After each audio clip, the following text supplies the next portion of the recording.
தஞ்சை பெரிய கோயிலில் சித்திரை திருவிழா தேரோட்டம். தஞ்சாவூர் பெரிய கோயிலில் முக்கிய திருவிழாக்களில் சித்திரை பெருவிழாவும் ஒன்று. இவ்விழா ஆண்டுதோறும் 18 நாட்கள் வெகு விமரிசையாக நடைபெறுவது வழக்கம். இந்த ஆண்டுக்கான திருவிழா கடந்த ஏப்ரல் 23ஆம் தேதி கொடியேற்றத்துடன் துவங்கியது. விழாவின் முக்கிய நிகழ்வான திருத்தேரோட்டம் இன்று நடைபெற்றது. 3 அடுக்குகள் கொண்டதும் 52 அடி உயரம் கொண்டதுமான இந்த தேர் 40 டன் எடை கொண்டது. தேரோட்டத்தை முன்னிட்டு இன்று அதிகாலை பெரிய கோயிலில் இருந்து ஸ்ரீ தியாகராஜர் கமல அம்பாள் உற்சவர்கள் கொண்டுவரப்பட்டு இத்திருத்தேரில் எழுந்தருளினர். பக்தர்களால் தியாகராஜா என்ற முழக்கத்துடன் தேர் வடம் பிடித்து இழுக்கப்பட்டது. தேருக்கு முன் பெண்கள் கோலாட்டம், தப்பாட்டம் ஆடி சென்றனர். சிவவாத்தியங்கள் முழங்கப்பட்டன. ஏராளமான பக்தர்கள் கலந்து கொண்டு சாமி தரிசனம் செய்தனர். பக்தர்களின் வசதிக்காக பல்வேறு இடங்களிலும் தன்னார்வலர்கள் தண்ணீர் மற்றும் நீர்மோர் பந்தல்கள் அமைத்திருந்தனர். அன்னதானமும் நடைபெற்றது. வடமேற்கு பிராந்தியத்தில் 165 இண்டிகோ விமானங்கள் ரத்து. பெஹல்காம் தாக்குதலுக்கு பதிலடியாக இன்று அதிகாலை முதல் ஆக்கிரமிப்பு காஷ்மீர் பகுதியில் இந்திய ராணுவம் பயங்கரவாத முகாம்களை குறிவைத்து தாக்குதல் நடத்தியது. இதற்கு ஆபரேஷன் சிந்தூர் என பெயரிடப்பட்டுள்ளது. ஆபரேஷன் சிந்தூர் தாக்குதல் நடவடிக்கையின் போது எல்லையில் பாகிஸ்தான் மற்றும் பாகிஸ்தான் ஆக்கிரமிப்பு காஷ்மீரில் செயல்பட்டு வந்த 9 பயங்கரவாத முகாம்கள் மீது துல்லிய தாக்குதல் நடத்தப்பட்டுள்ளது. ஆபரேஷன் சிந்தூர் நடவடிக்கையை அடுத்து எல்லையில் பதற்றம் நிலவி வருகிறது. இதனால் வடமேற்கு பிராந்தியத்தில் வரும் 10ஆம் தேதி வரை 165 இண்டிகோ உள்நாட்டு விமானங்கள் ரத்து செய்யப்பட்டுள்ளது. பாகிஸ்தான் அத்துமீறல், காஷ்மீரில் குருத்வாரா சேதம். இந்திய நிலைகள் மீது பாகிஸ்தான் ராணுவம் அத்துமீறி தாக்குதல் நடத்தி வருகிறது. இதில் பூஞ்ச் மாவட்டத்தில் குருத்வாரா சேதமடைந்துள்ளது. நள்ளிரவு பாகிஸ்தான் மற்றும் ஆக்கிரமிப்பு காஷ்மீரில் செயல்படும் பயங்கரவாதிகள் முகாம்கள் மீது இந்திய ராணுவம் மற்றும் விமானப்படை அதிரடி தாக்குதல் நடத்தியது. இந்த தாக்குதலை எதிர்பாராத பாகிஸ்தான் நிலைகுலைந்து காணப்படுகிறது. கடந்த சில நாட்களாக எல்லைப் பகுதியில் அத்துமீறி தாக்குதல் நடத்தி வரும் பாகிஸ்தான் ராணுவம் இன்றும் அதனை தொடர்ந்தது. பாகிஸ்தானின் அத்துமீறலால் காஷ்மீரில் 7 அப்பாவி மக்கள் உயிரிழந்துள்ளனர். 38க்கும் மேற்பட்டோர் காயமடைந்து சிகிச்சை பெற்று வருகின்றனர். இதில் ஒருவர் மெந்தார் பகுதியையும் 6 பேர் பூஞ்ச் பகுதியையும் சார்ந்தவர்கள் என தெரியவந்துள்ளது. பாகிஸ்தானின் தாக்குதலில் பூஞ்சில் உள்ள குருசிங் சபா சாஹிப் குருத்வாரா சேதமடைந்துள்ளது. மேலும் இந்த தாக்குதலில் அம்ரீக் சிங், அமர்ஜீத் சிங் மற்றும் ரஞ்சித் சிங் ஆகியோர் உயிரிழந்துள்ளனர். இதற்கு சிரோன்மணி அகாலிதளம் கட்சி கண்டனம் தெரிவித்துள்ளது. இந்தியா தாக்குதலை நிறுத்த முன்வந்தால் நாங்களும் தயார், பின்வாங்கும் பாகிஸ்தான். யாரும் எதிர்பார்க்காத நேரத்தில் பாகிஸ்தான் மீது இந்தியா என்ற அதிரடி தாக்குதல் நடத்தியுள்ளது. நள்ளிரவு 1:44 மணிக்கு பாகிஸ்தான் மீதும் பாகிஸ்தான் ஆக்கிரமிப்பு காஷ்மீரிலும் இந்தியா தாக்குதல் நடத்தியுள்ளது. மொத்தம் 9 இடங்களில் பயங்கரவாத முகாம்களை குறிவைத்து இந்த தாக்குதல் நடத்தப்பட்டுள்ளது. இந்த தாக்குதலுக்கு ஆபரேஷன் சிந்தூர் என பெயரிடப்பட்டது. இந்த தாக்குதலில் முப்படைகளும் ஈடுபடுத்தப்பட்டது. பாகிஸ்தான் மற்றும் பாகிஸ்தான் ஆக்கிரமிப்பு காஷ்மீரில் உள்ள 21 பயங்கரவாத முகாம்களில் 9 பயங்கரவாத உள்கட்டமைப்புகள் வெற்றிகரமாக அழிக்கப்பட்டதாக இந்திய ராணுவம் தெரிவித்துள்ளது. தாக்குதலை நிறுத்த இந்தியா முன்வந்தால் நாங்களும் தயார் என்று பாகிஸ்தான் அறிவித்துள்ளது. இது தொடர்பாக அந்நாட்டு பாதுகாப்புத்துறை அமைச்சர் கவாஜா ஆசிப் கூறும்போது, பாகிஸ்தான் எந்த விரோத போக்கையும் தொடங்காது, ஆனால் தாக்குதலை தொடர்ந்தால் பதிலடி கொடுப்போம். கடந்த 2 வாரங்களாக இந்தியாவுக்கு எதிராக எந்த விரோத நடவடிக்கையையும் தொடங்க மாட்டோம் என்று நாங்கள் தொடர்ந்து கூறி வருகிறோம். இருப்பினும் நாங்கள் தாக்கப்பட்டால் நாங்கள் பதிலடி கொடுப்போம். இந்தியா இதில் பின்வாங்க முடிவு செய்தால் இந்த பதற்றத்தை குறைக்க நாங்கள் முழுமையாக தயாராக இருக்கிறோம். இந்த கட்டத்தில் இரு நாடுகளுக்கும் இடையே திட்டமிடப்பட்டுள்ள எந்தவொரு ராஜதந்திர ஈடுபாடுகள் அல்லது பேச்சுவார்த்தைகள் குறித்தும் எனக்கு தெரியாது என்று பாதுகாப்புத்துறை அமைச்சர் கவாஜா ஆசிப் கூறினார். இது பாகிஸ்தானின் பின்வாங்கும் செயலாக பார்க்கப்படுகிறது. பயங்கரவாதி மசூத் அசாரின் வீடு தரைமட்டமானது. உறவினர்கள் உட்பட 10 பேர் பலி. பாகிஸ்தான் ஆக்கிரமிப்பு காஷ்மீர் மற்றும் பாகிஸ்தானில் 9 பயங்கரவாத முகாம்கள் மீது இந்திய ராணுவம் ஆபரேஷன் சிந்தூர் என்ற பெயரில் தாக்குதலை நடத்தியுள்ளது. பாகிஸ்தானின் பகவால்பூரில் இந்திய ராணுவம் நடத்திய தாக்குதலில் ஜெய்ஷ்-இ-முகமது பயங்கரவாத அமைப்பின் தலைவன் மசூத் அசார் வீடு தரைமட்டமானது. அவனது குடும்பத்தினர் 10 பேர் கொல்லப்பட்டுள்ளனர் என தகவல் வெளியாகியுள்ளது. ஜெய்ஷ்-இ-முகமது பயங்கரவாத அமைப்பின் தலைவன் மசூத் அசார். இவன் இந்தியாவிற்கு எதிராக சதி வேலைகளை செய்துள்ளான். லஷ்கர்-இ-தொய்பா, ஹபீஸ் சயீத் போல மசூத் அசாரும் இந்தியா தேடும் முக்கிய பயங்கரவாதி என்பது குறிப்பிடத்தக்கது. பாகிஸ்தான் உளவுத்துறை, ISI மற்றும் இராணுவத்தின் பாதுகாப்புடன் அவன் இருப்பதாக தகவல்கள் வெளியாகி வந்தன. இந்திய உளவுத்துறை தொடர்ச்சியாக மசூத் அசார் நடமாட்டத்தை கண்காணித்து வருகிறது. கடந்த 2001 நம் பார்லிமெண்ட் மீது நிகழ்த்தப்பட்ட பயங்கரவாத தாக்குதல், 2008 நடந்த மும்பை தாக்குதல் ஆகியவற்றில் மசூத் அசாருக்கு தொடர்பு இருப்பது குறிப்பிடத்தக்கது.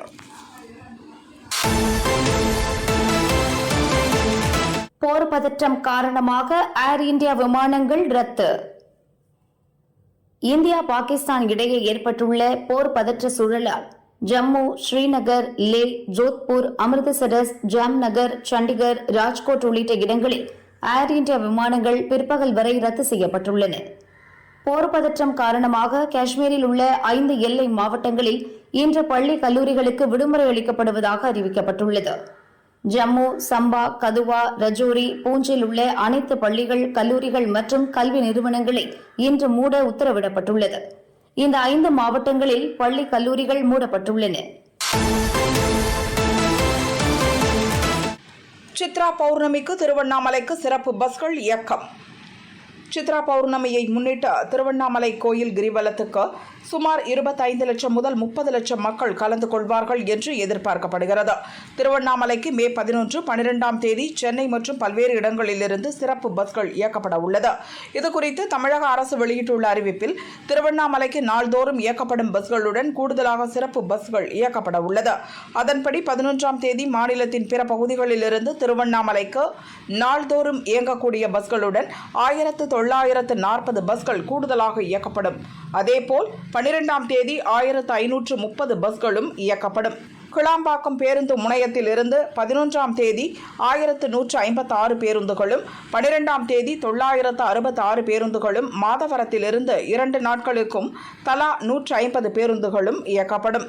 அரசு விரைவு போக்குவரத்து கழகம் சார்பில் இருக்கை மற்றும் படுக்கை வசதியுடன் கூடிய குளிர்சாதனம் கொண்ட 40 பஸ்கள் சென்னை கிளாம்பாக்கத்திலிருந்து திருவண்ணாமலைக்கு இயக்கப்பட உள்ளது. மேலும் திருச்சி, மதுரை, கோயம்புத்தூர், திருநெல்வேலி, ஈரோடு, வேலூர், ராணிப்பேட்டை, மதுரை, சேலம், திருச்சி, கோயம்புத்தூர் உள்ளிட்ட மக்கள் திருவண்ணாமலைக்கு அரசு பேருந்து மூலம் செல்ல விரும்பினால் TNSTC இணையதளத்தில் முன்பதிவு செய்து கொள்ளலாம் என்று தெரிவிக்கப்பட்டுள்ளது. இந்தியா பாகிஸ்தான் மோதல் விரைவில் முடியும் என நம்புகிறேன். அமெரிக்க அதிபர் டிரம்ப். பகல்காம் தாக்குதலுக்கு பதிலடியாக இன்று அதிகாலை முதல் ஆக்கிரமிப்பு காஷ்மீர் பகுதியில் இந்திய ராணுவம் பயங்கரவாத முகாம்களை குறிவைத்து தாக்குதல் நடத்தியது. இதற்கு ஆபரேஷன் சிந்தூர் என பெயரிடப்பட்டுள்ளது. நீதி நிலைநாட்டப்பட்டது என இந்திய ராணுவம் எக்ஸ் வலைதளத்தில் பதிவிட்டுள்ளது. இந்தியாவின் பதிலடி தாக்குதல் குறித்து அமெரிக்க அதிபர் டொனால்டு டிரம்ப் கூறியதாவது: நாங்கள் ஓவல் மைதானத்தின் வாசலில் நடந்து கொண்டிருந்த போது அதை பற்றி கேள்விப்பட்டோம். கடந்த காலத்தின் ஒரு சிறிய பகுதியை அடிப்படையாக கொண்டு ஏதோ நடக்கப் போகிறது என்பது எங்களுக்கு தெரியும் என நினைக்கிறேன். அவர்கள் பல ஆண்டுகளாக போராடி வருகிறார்கள். அது மிக விரைவாக முடிவடையும் என்று நான் நம்புகிறேன் என தெரிவித்தார். இந்தியா பாகிஸ்தான் போரை உலகம் தாங்காது, ஐநா சபை. பகல்காம் தாக்குதலுக்கு பதிலடியாக பாகிஸ்தான் மற்றும் பாகிஸ்தான் ஆக்கிரமிப்பு காஷ்மீர் பகுதிகளில் ஆபரேஷன் சிந்தூர் என்ற பெயரில் பயங்கரவாத முகாம்கள் மீது இந்திய ராணுவம் தாக்குதல் நடத்தியது. கோட்லி, பகவல்பூர், முசாஃபராபாத் ஆகிய இடங்களில் இந்தியா ஏவுகணை தாக்குதல்களை நடத்தியது. தாக்குதலில் பாகிஸ்தான் ராணுவ தளங்கள் மீது நடத்தப்படவில்லை. என இந்திய ராணுவம் உறுதிப்படுத்தியது.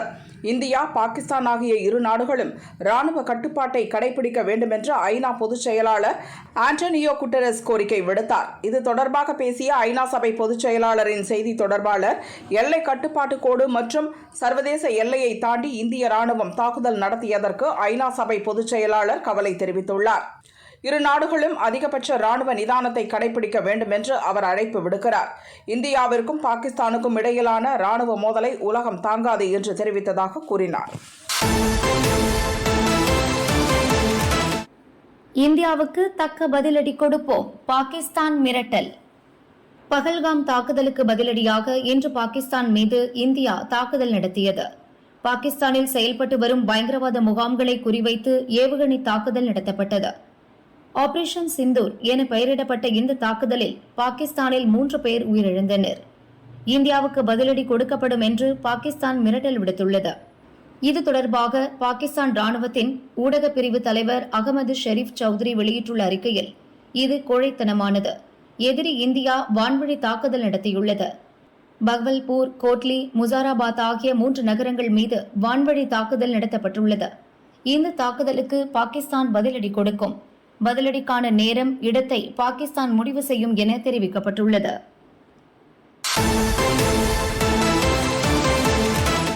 பாகிஸ்தான் மீதான தாக்குதலை தொடர்ந்து வட இந்தியாவில் விமான நிலையங்கள் மூடல். பாகிஸ்தானில் பயங்கரவாத முகாம்கள் மீது இந்திய ராணுவம் தாக்குதலை தீவிரப்படுத்தியுள்ள நிலையில் வட இந்தியாவில் விமான நிலையங்கள் மூடப்பட்டுள்ளது. தர்மசாலா, லே, ஜம்மு, ஸ்ரீநகர், அமிர்தசரஸ் உள்ளிட்ட வட இந்திய விமான நிலையங்கள் மறு அறிவிப்பு வரும் வரை மூடப்பட்டுள்ளது. விமான சேவைகள் பற்றிய விவரங்களை அறிந்து கொண்டு வருமாறு பயணிகளுக்கு ஸ்பைஸ் ஜெட், இண்டிகோ நிறுவனங்கள் அறிவுறுத்தியுள்ளது. பயணிகள் தங்கள் பயண நேரத்தை திட்டமிடுவதற்கு முன்பு விமான நிறுவனங்களை தொடர்பு கொண்டு விமான சேவைகள் குறித்து அறிந்து கொள்ள வேண்டும். பின்னர் தங்கள் பயண நேரத்தை திட்டமிடுமாறு விமான நிறுவனங்கள் அறிவுறுத்தியுள்ளது. வட மாநிலங்களில் அனைத்து விமான நிலையங்களிலும் பாதுகாப்பு அதிகரிக்கப்பட்டுள்ளது. ஈடன் கார்டன் மைதானத்தில் இன்று சென்னை, கொல்கத்தா அணிகள் மோதுகின்றன. கொல்கத்தா ஈடன் கார்டன் மைதானத்தில் இன்று நடக்கும் பிரீமியர் லீக் போட்டியில் சென்னை, கொல்கத்தா அணிகள் மோதுகின்றன. பிரீமியர் அரங்கில் 5 கோப்பை வென்ற சென்னை அணி இம்முறை ஏமாற்றியது. 9 தோல்வியுடன் பிளே ஆஃப் வாய்ப்பை இழந்தது. எஞ்சிய போட்டியில் வென்றால் கடைசி இடம் பெறுவதை தவிர்க்கலாம். கடந்த போட்டியில் பெங்களூரு நிர்ணயித்த இலக்கை சென்னை அணி துணிச்சலாக விரட்டியது. ஆரம்பத்தில் இளம் ஆயுஷ் மாத்ரே 94 ரன் விளாசினார். யாஷ் தயாள் வீசிய கடைசி ஓவரில் தோனி அவுட் ஆனதால் 2 ரன்னில் வாய்ப்பை கோட்டை விட்டது. இதற்கான பொறுப்பை தோனி ஏற்றார். Mhatre, Rasheed, Sam Curran, Jadeja, Brevis, Shivam Dube இன்று விளாச வேண்டும். ஈடன் கார்டனில் 10 போட்டியில் மோதின. சென்னை 6, கொல்கத்தா 4 வென்றன. இம்முறை சேப்பாக்கத்தில் நடந்த லீக் போட்டியில் கொல்கத்தா அணி சென்னையை வீழ்த்தியது. இதற்கு இன்று பதிலடி கொடுக்கலாம். ஃபைனலுக்கு செல்லுமா இந்தியா? தென்னாப்பிரிக்காவுடன் கடைசி மோதல்.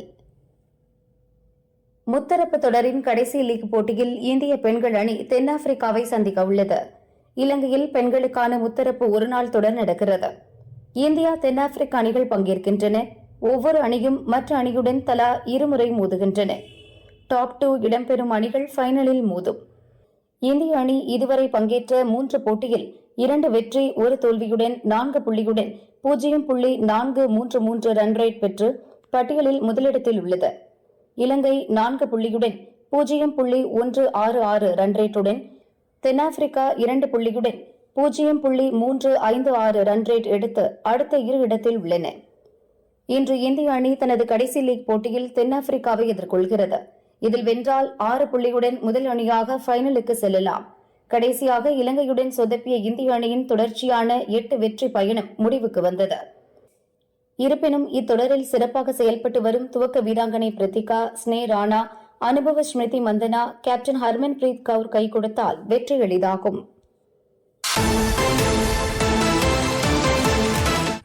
இந்திய டென்னிஸில் மீண்டும் நம்பர் 1 வீரரானார் போபண்ணா. டென்னிஸ் அரங்கில் சிறந்து விளங்கும் வீரர்களுக்கான தரவரிசை பட்டியலை ATP வெளியிட்டது. இரட்டையரில் இந்தியாவின் ரோகன் போபண்ணா 5 இடம் முன்னேறி 33வது இடம் பிடித்துள்ளார். கடந்த வாரம் நடந்த மேட்ரிட் டென்னிஸில் போபண்ணா ஜோடி காலிறுதிக்கு முந்தைய சுற்றுக்கு தகுதி பெற்றதால் இந்த முன்னேற்றம் கிடைத்தது. இதனை அடுத்து 45 வயதான போபண்ணா மீண்டும் இந்தியாவின் நம்பர் 1 வீரரானார். கடந்த 2019 அக்டோபர் முதல் 2025 மார்ச் வரை என தொடர்ந்து 286 வாரம் முதலிடத்தில் இருந்த போபண்ணா கடந்த மாதம் இந்தியாவின் யூகி பாம்ப்ரியிடம் முதலிடத்தை இழந்தார். தற்போது மேட்ரிட் தொடரில் முதல் சுற்றில் தோற்றதால் யூகி பாம்ப்ரி 35வது இடத்துக்கு தள்ளப்பட்டார். இந்திய அளவில் நம்பர் 2 வீரராக உள்ளார். கேலோ இந்தியா விளையாட்டில் ஹர்ஷிதா 2 தங்கம். பீகாரில் கேலோ இந்தியா யூத் விளையாட்டு 7வது சீசன் நடக்கிறது. துப்பாக்கிச் சுடுதல், சைக்கிளிங் பந்தயம், ஜிம்னாஸ்டிக் போட்டிகள் மட்டும் டெல்லியில் நடக்கின்றன. நேற்று நடந்த சைக்கிளிங் போட்டியில் ராஜஸ்தானின் ஹர்ஷிதா 500 மீட்டர் டைம் ட்ரையல் பிரிவில் சிறப்பாக செயல்பட்டு தங்கம் கைப்பற்றினார். தமிழகத்தின் தபிதாவுக்கு வெண்கலம் கிடைத்தது. 7.5 கிலோமீட்டர் ஸ்கிராச் ரேஸ் பிரிவில் ஹர்ஷிதா 11 நிமிடம் 50.973 வினாடி நேரத்தில் வந்து தங்கம் வசப்படுத்தினார். துப்பாக்கிச் சுடுதல் போட்டியில் 10 மீட்டர் ஏர் பிஸ்டல் பிரிவில் மைன் சௌத்ரி தங்கம் கைப்பற்றினார். கயாவில் நடந்த நீச்சல் போட்டியில் 400 மீட்டர் தனிநபர் மெட்லே பிரிவில் தெலுங்கானாவின் வர்ஷித், 100 மீட்டர் பேக் ஸ்ட்ரோக் பிரிவில் சுகாஸ், 100 மீட்டர் பேக் ஸ்ட்ரோக் பிரிவில் ஸ்ரீநித்யா என மூவரும் தங்கம் கைப்பற்றி அசத்தினர். ஜூடோ போட்டியில் அசத்திய திவ்யா, குஷ்பு குஜராத் அணிக்கு முதல் 2 தங்கம் வென்று தந்தனர். இதுவரை நடந்த போட்டிகளில் ராஜஸ்தான் அணி 6 தங்கம் 2 வெள்ளி என 8 பதக்கத்துடன் முதலிடத்தில் உள்ளது. கர்நாடக அணி 5 தங்கம் 9 வெள்ளி 3 வெண்கலம் பெற்று இரண்டாவதாக உள்ளது. மகாராஷ்டிரா 5 தங்கம் 6 வெள்ளி 9 வெண்கலம் பெற்று மூன்றாவது இடத்தில் உள்ளது.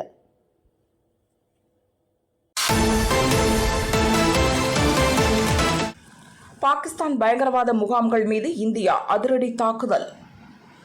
ஜம்மு காஷ்மீரின் அனந்த்நாக் மாவட்டம் பகல்காமில் உள்ள சுற்றுலா தளத்தில் கடந்த 22ஆம் தேதி பயங்கரவாதிகள் தாக்குதல் நடத்தினர். இந்த தாக்குதலில் சுற்றுலா பயணிகள் 26 பேர் உயிரிழந்தனர். இந்த தாக்குதலுக்கு பாகிஸ்தானை தலைமையிடமாக கொண்ட லஷ்கர் இ தைபா பயங்கரவாத அமைப்பின் கிளை அமைப்பான தி ரெசிஸ்டன்ஸ் ஃப்ரண்ட் பயங்கரவாத அமைப்பு பொறுப்பேற்றுள்ளது. பகல்காம் தாக்குதலுக்கு பதிலடி கொடுக்கப்படும் என்று பிரதமர் மோடி, பாதுகாப்புத்துறை மந்திரி ராஜ்நாத் சிங் உட்பட பலரும் தெரிவித்திருந்தனர். பாகிஸ்தான் ஆக்கிரமிப்பு காஷ்மீரில் உள்ள பயங்கரவாத முகாம்கள் மீது இந்தியா இன்று அதிரடி தாக்குதல் நடத்தியுள்ளது. ஆபரேஷன் சிந்தூர் என்று பெயரிடப்பட்ட இந்த தாக்குதல் நடவடிக்கையின் போது எல்லையில் பாகிஸ்தான் மற்றும் பாகிஸ்தான் ஆக்கிரமிப்பு காஷ்மீரில் செயல்பட்டு வந்த 9 பயங்கரவாத முகாம்கள் மீது துல்லிய தாக்குதல் நடத்தப்பட்டுள்ளது. இந்த தாக்குதலில் உயிரிழப்பு ஏற்பட்டதா, தாக்குதலில் ஏற்பட்ட பாதிப்பு குறித்த விவரம் இதுவரை வெளியிடப்படவில்லை. இந்த தாக்குதல் நடவடிக்கையின் போது பாகிஸ்தான் ராணுவ கட்டமைப்புகள் மீது தாக்குதல் நடத்தப்படவில்லை என தகவல் வெளியாகியுள்ளது. ஆபரேஷன் சிந்தூர் குறித்து இன்று காலை மத்திய அரசு அல்லது பாதுகாப்பு படை தரப்பில் விளக்கம் அளிக்கப்படும் என தகவல் வெளியாகியுள்ளது. இரவு 3:45 மணியளவில் பாகிஸ்தான் ராணுவம் இந்திய ராணுவத்திற்கு பதிலடி கொடுக்க துவங்கியதாக தகவல்கள் வெளியாகியுள்ளன. லாகூர் பஞ்சாபில் அவசர நிலை பிரகடனம், பாகிஸ்தான் அறிவிப்பு. இந்திய ராணுவம் பாகிஸ்தான் பயங்கரவாத முகாம்கள் மீது இன்று நடத்திய அதிரடி தாக்குதலை அடுத்து லாகூர் பஞ்சாபில் அவசர நிலை பிரகடனத்தை பாகிஸ்தான் அறிவித்துள்ளது. பகல்காம் பயங்கரவாத தாக்குதலுக்கு பதிலடியாக இந்திய ராணுவம் 2 வாரங்களுக்கு பிறகு இன்று நள்ளிரவில் பாகிஸ்தான் ஆக்கிரமிப்பு காஷ்மீரில் பதிலடி தாக்குதலை துவங்கியுள்ளது. இந்த தாக்குதலுக்கு இந்திய ராணுவம் சிந்தூர் மிஷன் என பெயரிட்டுள்ளது. லஷ்கர் இ தொய்பா, லஷ்கர் இ முகமது உள்ளிட்ட 9 பயங்கரவாத முகாம்கள் மீது தாக்குதல் நடத்தப்பட்டது. இந்திய ராணுவத்தின் அதிரடி தாக்குதலால் பாகிஸ்தான் லாகூர், பஞ்சாப் நகரங்களில் அவசர நிலை பிரகடனத்தை அறிவித்துள்ளது. இந்திய ராணுவத்தின் லாகூர் தாக்குதலால் லாகூர் மக்கள் பீதியில் உறைந்துள்ளனர். திருச்சூர் பூரம் திருவிழாவில் 30 யானைகள் அணிவகுத்து நின்று வண்ண குடைமாற்றும் நிகழ்ச்சி கோலாகலமாக நடந்தது. திருச்சூர் வடக்குநாதர் கோவிலில் ஆண்டுதோறும் சித்திரை மாதம் பூரம் திருவிழா வெகு விமரிசையாக கொண்டாடப்படுகிறது. நடப்பாண்டு பூரம் திருவிழா நேற்று முன்தினம் துவங்கியது. விழாவின் ஒரு பகுதியாக செம்பூக்காவு பகவதி அம்மன் ஆசியாவின் மிக உயரமான யானையான தெச்சிக்கோட்டுக்காவு ராமச்சந்திரன் மீது எழுந்தருளினார். 3 மணி நேரத்துக்கு இடைவிடாமல் நடந்த செண்டை மேள இசை பக்தர்களை பரவசப்படுத்தியது. மாலை 5:30 மணிக்கு 30 கோவில் யானைகளின் மீதும் அமர்ந்திருந்தவர்கள் முத்துமணி மாலையுடன் கூடிய வண்ண குடையை மாற்றினர். இரு தரப்பினர் போட்டி போட்டு நடத்திய குடை மாற்றும் நிகழ்ச்சியை கோவில் வளாகத்தில் திரண்டிருந்த பக்தர்கள் கண்டு மகிழ்ந்தனர். இரவு பாரமேக்காவு மற்றும் திருவம்பாடி கோவில் உற்சவ கமிட்டிகளின் பிரம்மாண்ட வான வேடிக்கை நிகழ்ச்சி நடந்தது. பூரம் விழாவை முன்னிட்டு போலீசார் பாதுகாப்பு பணியில் ஈடுபட்டிருந்தனர். 1000க்கும் மேற்பட்ட இடங்களில் சிசிடிவி கேமராக்கள் பொருத்தி தீவிர கண்காணிப்பு செய்யப்பட்டது. கோவில் குளத்தில் 3 மாணவர்கள் மூழ்கி உயிரிழப்பு. திருவள்ளூர் வீரராகவ பெருமாள் கோவிலில் சித்திரை பிரம்மோற்சவம் நடைபெற்று வருகிறது. இவ்விழாவில் வேத பாராயணம் செய்ய சேலையூரில் உள்ள வேத பாடசாலையில் இருந்து 8 மாணவர்கள் 6 நாட்களுக்கு முன் இக்கோவிலுக்கு வந்தனர். தினமும் அதிகாலை கோவில் குளம் கிருதாபனாசி நீர்நிலையில் புனித நீராடி சத்தியாவதனம் செய்த பின் வேத பாராயணம் படிப்பது வழக்கம். நேற்று காலை வேத பாராயணம் செய்ய 8 மாணவர்களும் வந்தனர். இதில் 5 பேர் மட்டுமே குளத்தின் படிக்கட்டுகளில் இறங்கி நீராடி கொண்டிருந்தனர். மற்றவர்கள் கரையில் இருந்தனர். அப்போது குன்றத்தூரைச் சேர்ந்த ஹரிகரன் என்பவர் எதிர்பாராத விதமாக நீரில் மூழ்கினார். அவரை காப்பாற்றும் முயற்சியில் அம்பத்தூரைச் சேர்ந்த வெங்கட்ராமன், தென்காசி வீரராகவன் ஆகியோர் ஈடுபட்டனர். மூவரும் குளத்தில் மூழ்கி தத்தளித்தனர். திருவள்ளூர் தீயணைப்பு மற்றும் மீட்புப் படையினருக்கு தகவல் தெரிவிக்கப்பட்டது. அவர்கள் வருவதற்குள் குளத்தில் மூழ்கிய மூவரும் மூச்சு திணறி தண்ணீரில் மூழ்கினர். தீயணைப்பு வீரர்கள் மூவரையும் சடலமாக மீட்டனர். மூவரின் சடலத்தை மீட்டு திருவள்ளூர் அரசு மருத்துவக் கல்லூரி மருத்துவமனைக்கு அனுப்பினர். இதையடுத்து சம்பவம் நடந்த கோவில் குளத்தை இந்து சமய அறநிலையத்துறை அதிகாரிகள் ஆய்வு செய்தனர்.